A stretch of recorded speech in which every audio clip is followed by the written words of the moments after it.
dismembered, decapitated. It's probably because you're trying to hide something and make sure certain details don't come out.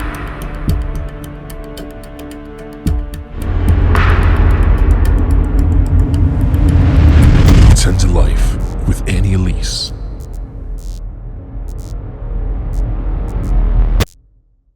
Hey everybody, welcome back. My name is Elise and this is 10 to Life, a channel where we talk all things true crime, the good, the bad, the ugly, and we really just try to generate awareness and hopefully bring a little bit of justice to a lot of these victims along the way.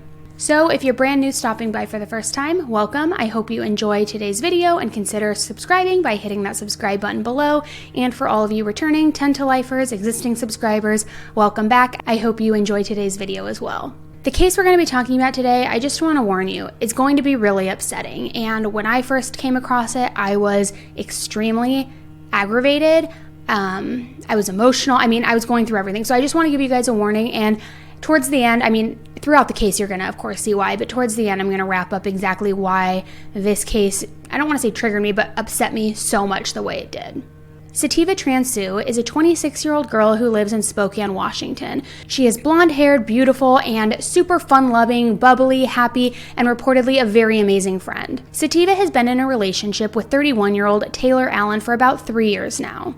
And while they've had some ups and downs in the relationship, like most relationships have, it's been said that they consistently stayed together for those 3 years. However, some of those ups and downs that they went through reportedly stem from Taylor's behavior, specifically with alleged jealousy and anger.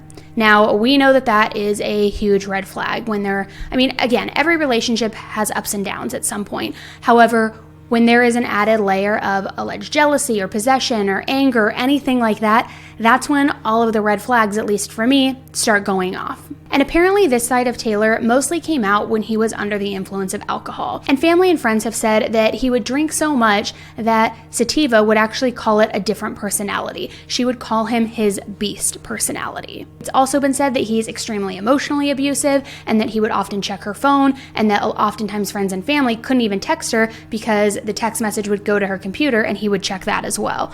So by all accounts, not looking good. Which I've personally have been in a relationship like that in the past where they were checking my phone all the time, my computer, and I felt like I literally couldn't even walk outside without this person because they were just literally so possessive. And I don't know, it's such a sense of control. I don't even want to get into that right now, but it's just obviously huge red flags. And in addition to those behavior allegations, prior to dating Sativa, Taylor was actually arrested for 4th-degree assault back in 2012.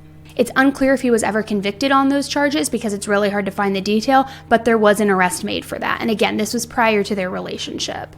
About 6 months into the couple's relationship, family had sensed that something was just not quite right based on the behavior, some of the actions, and just the way that they were starting to see that Sativa was acting. They had asked Sativa to move back home to Spokane, Washington, because at the time she was living in Milton, Washington, which is about a 5-hour drive from Spokane. So all of these red flags, you have the family who is concerned, the friends who are concerned, a previous arrest for charges back in 2012, the possession, the jealousy, the checking the phone, all of these, horrible red flags. But despite all of that, Sativa stayed with Taylor and she loved him and they went on to be in a 3-year relationship. Over Thanksgiving this year, which was just about, a week ago, Sativa was planning to go back to Spokane to celebrate the holiday with her family. However, Taylor really wanted to go on a last-minute trip to Cancun, Mexico. So she decided, okay, you know what, let's go on this last-minute trip, let's go have fun in Cancun, let's celebrate the long weekend, and they decided to do that, and she figured she would just see her family at another time. So Sativa and Taylor head to Cancun, Mexico. It's beautiful, it's sunny, they're at an amazing resort, they've got the ocean right there, they've got the bars, they've got everything that could make for a really exciting, fun, and memorable vacation. Sativa was texting friends throughout the trip that she was enjoying the sunshine and her trip, and that the trip was going okay, but not exactly the best. And she says it wasn't going the best because she and Taylor were fighting. She also had told friends that they consumed 7 shots and 2 pina coladas. Now, if you remember earlier, we talked about how there were allegations, and it was said that apparently when Taylor was intoxicated, his anger, his jealousy, his possession became heightened. So 7 shots, 2 cocktails, that is not looking good. On Friday, November 26th, the day after Thanksgiving, they got into a pretty big fight, and this fight reportedly got very heated and very dangerous very quickly. Sativa told her friends that Taylor was threatening to jump off their 4th floor balcony and that they did get, in fact, in a physical altercation and she had to receive stitches. So now it's a little scary. You are in a different country. There's, of course, all these crazy COVID regulations everywhere. You are getting in a physical altercation with the person you're with. You're receiving stitches. He's intoxicated, and it's been said again that he is a different person when he's intoxicated. It's just such a scary and awful, dangerous situation. On Saturday morning, the next morning following all of these text messages to friends, Sativa's friends reached out to her mom, Jamie, and she received a ton of messages from Sativa's friends saying that they were really worried about her, not only because of that exchange of messages from the night before, but because they haven't heard back from her yet. Her friends were absolutely frantic, concerned that they haven't heard from her. The last we heard, they were in this fight. She had to get stitches. He was threatening to jump off the balcony. We're nervous. Can you please try to contact her? Sativa's mom, Jamie, then confirmed their absolute worst fears and said that she had received a phone call from the Mexican consulate that morning saying that they found her daughter dead. A maid had found 26-year-old Sativa dead inside her room on that 4th floor room at the resort in Cancun. Sativa was reportedly, and I'm going to quote this because it's not my choice of words, this is how it's been quoted, she was reportedly beaten to a bloody pulp. Sativa's mother, Jamie, says, and I quote, "I received a call from the Mexican consulate letting me know that my daughter had passed away and that she had been found dead. And she was wondering, how could my beautiful, healthy daughter be gone? In another country. It took my breath away. A part of me died. She was my baby. I had her at 16. We grew up together. She was my life, my reason for living, my best friend." Absolutely heartbreaking. Now, exact details about this incident are a little bit scarce at the moment, and they're trying to still piece everything together. But what we do know is that the couple got heavily intoxicated the night before she was found, and that they got into that altercation. Remember, he was threatening to jump off the balcony, and she received stitches. Now, it's my belief, and again, this hasn't been confirmed, that she would, of course, have had to go off-site most likely to get these stitches. So I believe that then when they returned to the hotel room, whether the off-site was, in the lobby or at a healthcare place nearby, I believe that when they got back to the hotel room, the argument and the altercation was reignited. Because at some point, other residents of that hotel said that they heard screaming in the middle of the night, but that they didn't do anything about it. Now, this pisses me off because if you watch this channel, you know something we always say is if you hear something or if you see something, say something. It's very, very simple. It's always better to err on the side of caution, especially if you are hearing screaming in the middle of the night. Chances are they're not happy screams, most likely. You can usually tell happy from scared screams. So why wouldn't you say anything? And because all of these screams went unanswered, because this argument was reignited in that hotel room, Sativa was then beaten to death. Taylor was taken into custody by Mexican officials, and you can see here in this image that he was still in his bathrobe when he was taken in. Unclear what happened next, but reportedly Taylor was allowed to fly back to the United States, and so on December 2nd, just 2 days ago, Taylor was arrested by Spokane police. It's still unclear if he's going to be extradited back to Mexico or where he's going to face these charges and have to answer for these crimes. They're not really releasing a ton of detail about that, just saying that they're cooperating with each other between the two agencies, but they're not really elaborating on what the plan is. Sativa's sister also spoke out, and she says that she was the best person in my entire life. She was kind, generous, outgoing, and bubbly. She never met a person who could say a bad word about her. I don't know who I am without her. I just feel so lost. Every single detail about this story is absolutely devastating because you have the history, then you have the outcries, then you have the act, you have people not intervening when they hear that something is clearly not right because multiple people said that they heard the screams. There's just every single element and layer of this case is just heartbreaking and devastating.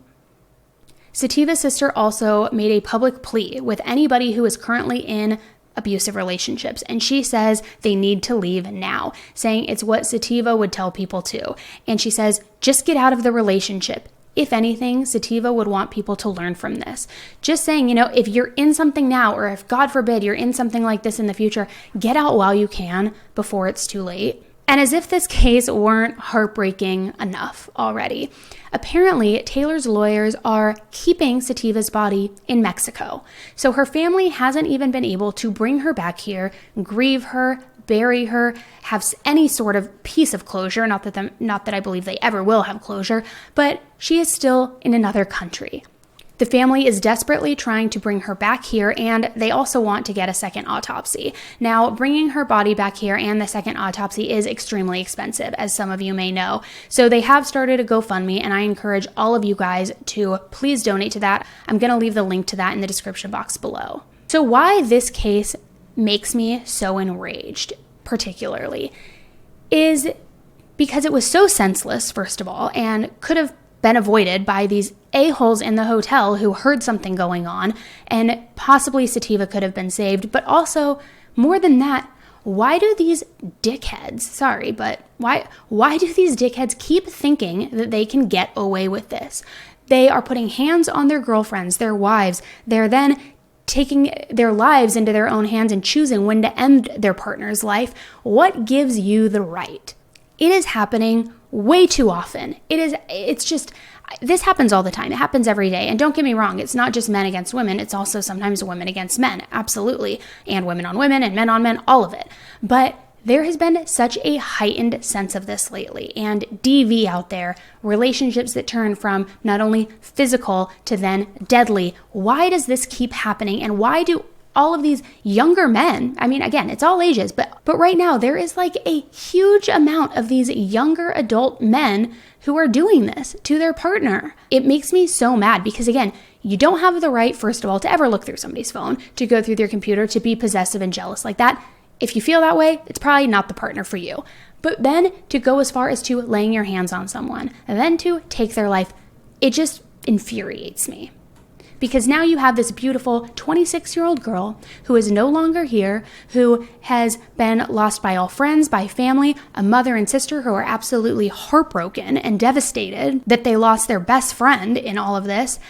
For what? Because you were angry, because you wanted to have some shots and you got pissed because you felt like she was your property? And just to go back and harp on this a little bit, guys, and then I promise I'll get off my soapbox here for a second.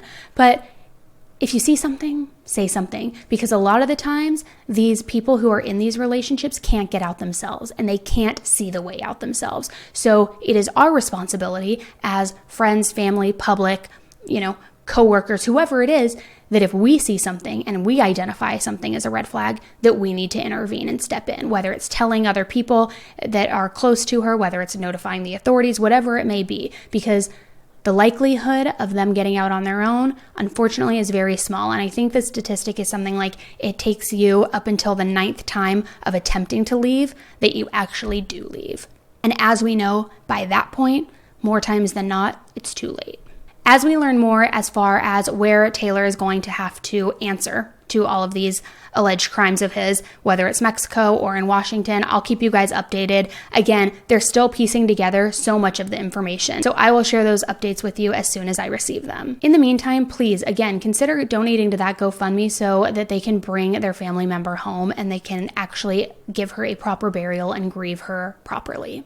I also want to know what you guys think about this. And I know it's a very touchy subject, but I want to know from you guys, why do you think people in these types of relationships don't leave? Because I say it's a pretty safe assumption to assume that it's not the first time he's laid hands on her. So why do these people not leave? And again, it's not their fault at all. There's absolutely no victim blaming here. And if I see that in the comments, you're gone. But what do you think their thought process is? And why do you think that we are having such a problem with these guys who are in these relationships? They're mostly under 35 years old, still relatively young, and they feel that they need this sense of control and entitlement and power over these women. Why does this keep happening? We saw it with the Gabby Petito case. We've seen it with possibly the Letitia case in San Diego right now.